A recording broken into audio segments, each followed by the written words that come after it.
I was on record as not wanting to play Dallas at all because of just being scared of the Kyrie factor. But honestly, they probably match up a little bit better with Dallas than they did with Minnesota. And I think the big reasons why is Porzingis. And he has news recently, looks like he's ready to go for game 1 of the finals. And he obviously is a huge mismatch for anybody, but I think specifically for this Dallas team, which is playing good enough defense in the playoffs. How big a factor is Porzingis in this series? It's everything. I mean, I think people have forgotten because it's been 5.5 weeks. He is the cheat code. He is what makes the Celtics, in theory, scheme-proof, right? Because if you compare it to just what the Mavs played in Minnesota, they could pack the paint, they could keep their big man around the rim because Rudy Gobert was going to be in the paint. He's not a stretch big.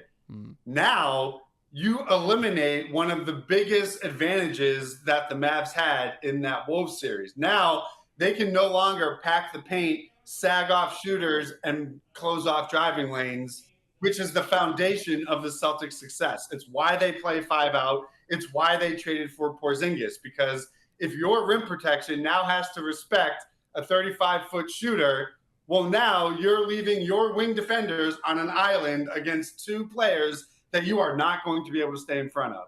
And if you can't keep the Celtics' 2 best players out of the paint, you're not going to win because the driving kick game is there. If you don't hedge and cheat off shooters, they're going to just finish over you at the rim.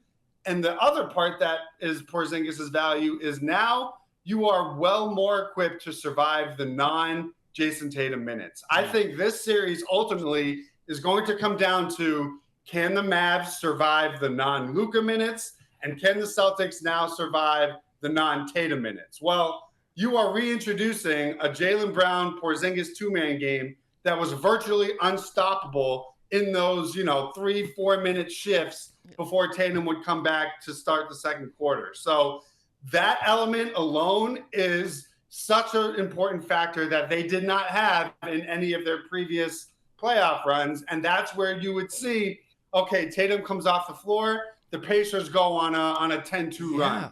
Yeah. If you're eliminating that and you can at least be neutral, you're not going to lose the Tatum minutes with Porzingis and everybody on the floor.